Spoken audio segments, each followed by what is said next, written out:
दोस्तों, आज की हॉरर स्टोरी सुनाने से पहले मैं आपको एक इंटरेस्टिंग सा स्टैट बताना चाहता हूँ। हमारी कहानियां देखने वाले 80% लोग ऐसे हैं जो हमारी वीडियोस एंजॉय तो करते हैं, लेकिन उन्होंने हमारा चैनल अभी तक सब्सक्राइब नहीं किया है। अगर आप उन 80% लोगों में से हैं, तो बस आपको एक छोटा सा काम करना है। इस वीडियो के नीचे आपको एक सब्सक्राइब बटन दिख रहा होगा, बस उस सब्सक्राइब बटन को दबाना है।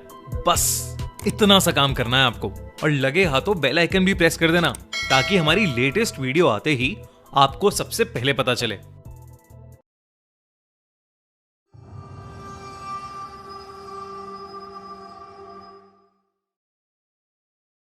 टैरो। हम सभी लोग अपने फ्यूचर को लेकर बहुत क्यूरियस होते हैं। हमारी जिंदगी कैसे होगी, किससे शादी होगी और हम कितने अमीर बनेंगे। ये सब चीजें हमें बहुत एक्साइट करती हैं, और इसलिए हम पंडित, फॉर्च्यून टेलर्स, एस्ट्रोलॉजर्स और टैरो कार्ड रीडर्स के पास जाते हैं। टैरो रीडिंग एक ऐसी आर्ट है जहां एक टैरो रीडर कुछ कार्ड्स के थ्रू आपका फ्यूचर बता सकता है। वो आसपास की पॉजिटिव एनर्जी से रिक्वेस्ट करता है कि वो आपकी किस्मत की टैरो कार्ड निकालने में हेल्प करे। पर क्या होगा अगर टैरो रीडिंग में पॉजिटिव की जगह नेगेटिव एनर्जी आ जाए तो? 25 साल की मेहर को भी ये सब चीजें बहुत एक्साइट करती थीं। उसने अपनी मेडिकल की पढ़ाई छोड़कर टैरो रीडिंग करना सीखा था, और वो इसी में अपना करियर बनाना चाहती थी। अपनी मेडिकल की पढ़ाई छोड़ने की वजह से उसके पेरेंट्स उससे बहुत नाराज थे, और इसी के चलते मेहर अपना दिल्ली का घर छोड़कर जयपुर में अकेले रहने आ गई थी। मेहर के पास कई क्लाइंट्स आना शुरू हो गए थे। वो सब अपनी टैरो कार्ड रीडिंग्स करवाते थे, और मेहर एकदम साफ नियत से उनकी रीडिंग्स भी करती थी। एक दिन मेहर की छोटी बहन खुशी उससे मिलने जयपुर आई। इतने वक्त बाद खुशी से मिलकर मेहर बहुत खुश थी, मगर खुशी मेहर को एक बुरी खबर देने आई थी। दोस्तों, अगर आप ट्रेडिंग करते हैं या ट्रेडिंग की दुनिया से मनी अर्न करना चाहते हैं, तो बिनोमो ऐप एक बहुत ही अमेजिंग और रिलायबल ट्रेडिंग प्लेटफॉर्म है, जिस पर ट्रेड करके आप 90% तक प्रॉफिट्स अर्न कर सकते हैं। बिनोमो पर आपको मिलती है सारे फाइनेंशियल ट्रांजैक्शंस की ट्रांसपेरेंसी, और इस ऐप पर वेरिफिकेशन, विड्रॉल्स सब कुछ बहुत ही तेजी से होता है। बिनोमो पर मनी डिपॉजिट और विड्रॉल का प्रोसेस भी बहुत ही आसान है। यहाँ पर जाकर आप अपना पहला डिपॉजिट कर सकते हैं, और ट्रेडिंग से कमाए हुए पैसों को इजीली यहाँ से विड्रॉ भी कर सकते हैं। सिर्फ इतना ही नहीं, बिनोमो पर ट्रेड करना कितना इजी और फन है, ये भी देख लेते हैं। बेसिकली बिनोमो पर आप जितने ज्यादा अमाउंट का ट्रेड करेंगे, प्रॉफिट्स भी उतने ज्यादा होंगे। जैसे अभी मैंने ये प्रेडिक्ट किया कि ये ग्राफ अब जाएगा, और अब पर ट्रेड कर दिया। देखो ग्राफ कैसे ऊपर जा रहा है। तो दोस्तों, करोड़ों लोग बिनोमो ऐप यूज करके पैसे कमा रहे हैं। तो देर किस बात की, पिन कमेंट पर दिए हुए लिंक पर जाकर आप भी डाउनलोड करो बिनोमो ऐप और खूब सारे पैसे कमाओ। उसने मेहर को बताया कि मेहर के पापा की तबीयत बहुत खराब है, और डॉक्टर ने बोला था कि वो कुछ ही दिन जी पाएंगे। ये सुनकर मेहर बहुत उदास हो गई और रोने लगी। खुशी ने मेहर से घर वापस चलने को कहा, और खुशी ने कहा कि उसे पापा के आखिरी वक्त में उनके साथ होना चाहिए। मेहर ने डिसाइड किया कि वो सुबह होते ही खुशी के साथ वापस घर लौट जाएगी। ये सब बातें करते करते दोनों बहुत उदास हो गए। अपना मूड थोड़ा अच्छा करने के लिए दोनों बहनें अपने बचपन की बातें करने लगी। मेहर के पास एक एल्बम भी थी, जिसमें उसने बचपन की बहुत सारी फोटोज लगाई हुई थीं। वो दोनों वही एल्बम देखने लगे। उस एल्बम के पीछे वाले पेजेस में मेहर ने बहुत सारे टैरो कार्ड्स के डेक की फोटोज भी लगाई हुई थीं। ये देखकर खुशी को याद आया कि वो मेहर के लिए एक नया टैरो कार्ड डेक लेकर आई है।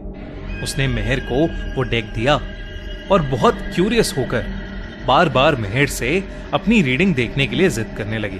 वो दोनों घर की बाकी सभी लाइट्स ऑफ करके टेबल पर बैठ गए, और मेहर इंस्ट्रक्शन बुक से उस नए टैरो डेक के बारे में पढ़ने लगी। वो टैरो डेक थोड़ा अजीब था। मेहर को उन टैरो कार्ड से एक अलग सी फीलिंग भी आ रही थी, पर खुशी इतने प्यार से उसके लिए वो गिफ्ट लाई थी, तो वो अपनी बहन को मना नहीं कर सकती थी। इंस्ट्रक्शंस पढ़ने के बाद मेहर ने डेक शफल किया और अपने आसपास प्रेजेंट सभी पॉजिटिव एनर्जीज को इनवाइट करने लगी। मेहर ने अपनी बहन खुशी के लिए 5 कार्ड्स निकाले।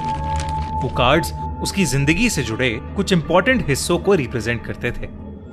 वो हिस्से थे love, career, family, personal growth और लाइफ एक्सपेक्टेंसी। मेहर वो रीडिंग शुरू करने ही वाली थी कि उसे अचानक से अपने रूम से कुछ अजीब आवाजें आने लगी। वो खुशी को वहीं छोड़कर अपने रूम में चेक करने गई तो उसने देखा कि उसकी अलमारी खुली पड़ी थी और उसमें से सभी टैरो कार्ड डेक्स जमीन पर गिरे पड़े थे। ये देखकर मेहर बहुत हैरान थी क्योंकि अलमारी का दरवाजा तो बंद था, तो फिर अचानक कैसे वो अपने आप खुल गया। मेहर जमीन पर फैले अपने कार्ड्स उठाने लगी कि तभी उसे ऐसा लगा कि जैसे कोई उसे उसके बेड के नीचे से झांक रहा हो। मेहर ने जैसे ही बेड की तरफ देखा तो अचानक से एक सर बेड के नीचे से चला गया, मानो मेहर से छुप रहा हो। ये देखकर मेहर के रोंगटे खड़े हो गए। उसने धीरे से बेड के नीचे झांका तो वहां कोई नहीं था। उसे लगा कि शायद ये सब उसके मन का वहम होगा, मगर जब मेहर अपने टैरो कार्ड्स वापस उठाकर उन्हें अलमारी में रखकर अपने रूम से बाहर जाने ही वाली थी तो उसने देखा कि एक बच्ची उसके रूम के बाथरूम में से झांक रही थी और अचानक मेहर को देखते ही वो लड़की बाथरूम के दरवाजे के पीछे छुप गई। मेहर चौंक उठी। उसे समझ नहीं आ रहा था कि आखिर ये बच्ची उसके घर में कैसे घुसी और कब घुसी। मेहर ने सेफ्टी के लिए अपने हाथ में एक वास उठा लिया और धीरे धीरे आगे बढ़ने लगी। वो बाथरूम में गई और उसने देखा कि एक 7-8 साल की मासूम सी बच्ची उसके बाथरूम के दरवाजे के पीछे सहमी सी बैठी थी। मेहर को वो बच्ची जानी पहचानी लगने लगी, मगर उसे याद नहीं आ रहा था कि आखिर वो थी कौन।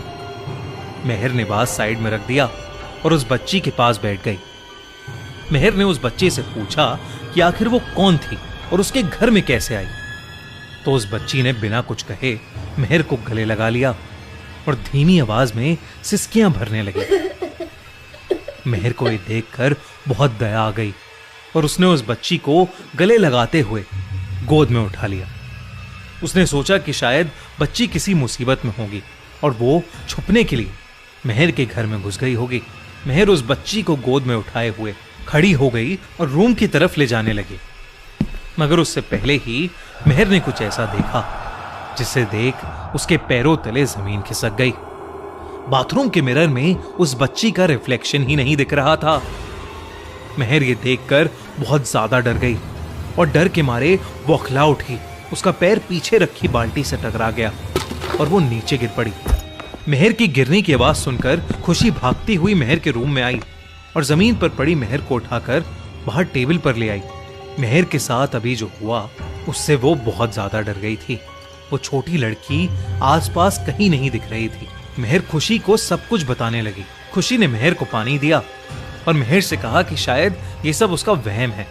मेहर जब थोड़ा शांत फील करने लगी तब खुशी ने मेहर से कहा कि उसकी टैरो रीडिंग बीच में ही रह गई है और उन्हें उसे पूरा कर लेना चाहिए, मगर मेहर इस हालत में नहीं थी कि वो कुछ भी कर पाती।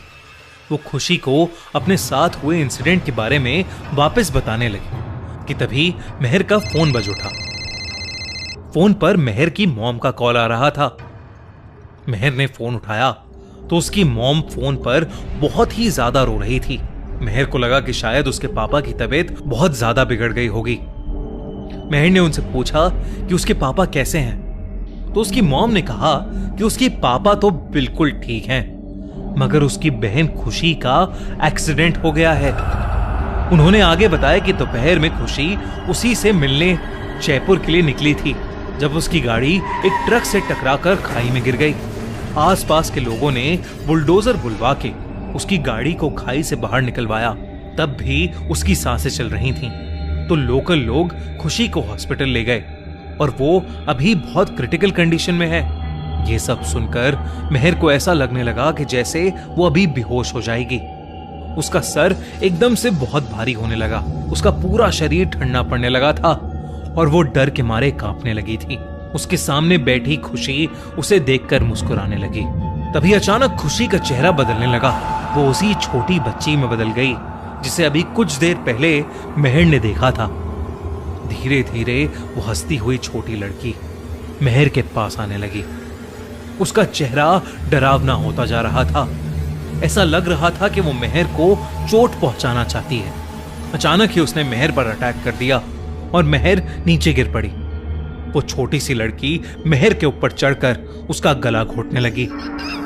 मेहर ने किसी तरह पास में पड़ा वास लिया और अपनी पूरी ताकत से उस छोटी लड़की के सर पर दे मारा। वो लड़की कहीं हवा में गायब हो गई और मेहर बेहोश हो गई। जब मेहर को होश आया तो उसने देखा कि उसके आसपास कोई नहीं है, ना वो छोटी लड़की और ना ही खुशी। बस वो टैरो कार्ड्स पड़े हैं जो उसने खुशी की टैरो रीडिंग के लिए निकाले थे। उसने कांपते हुए एक एक करके उन कार्ड्स को सीधा किया तो देखा कि वो सभी कार्ड्स ब्लैंक थे। बस आखिरी 5th कार्ड ही प्रिंटेड था। उस कार्ड को मेहर ने सीधा किया तो उस पर लिखा था डेथ। और तभी मेहर की मॉम का फोन फिर से बजा और उन्होंने मेहर को बताया कि खुशी की हॉस्पिटल में ही डेथ हो गई है। मेहर को कुछ समझ नहीं आया कि अचानक उसके साथ ये सब क्या हो गया। मेहर ने जब मालूम किया तो उसे पता चला कि जयपुर के जिस घर में वो रहती थी उसमें एक छोटी लड़की की मौत हो गई थी और उस छोटी लड़की की आत्मा अक्सर वहां भटकती है। इस इंसिडेंट के बाद मेहर कई दिनों तक शॉक में थी। उसने टैरो रीडिंग करना बिल्कुल बंद कर दिया था और वो वापस अपने मम्मी पापा के पास ही दिल्ली शिफ्ट हो गई। आज भी वो रात में ठीक से सो नहीं पाती। उसे अक्सर अपनी बहन खुशी और उस छोटी सी लड़की के अपने पास होने का एहसास होता रहता है। अगर आपको ये वीडियो अच्छी लगी तो हमारा चैनल खूनी मंडे सब्सक्राइब करना बिल्कुल मत भूलना।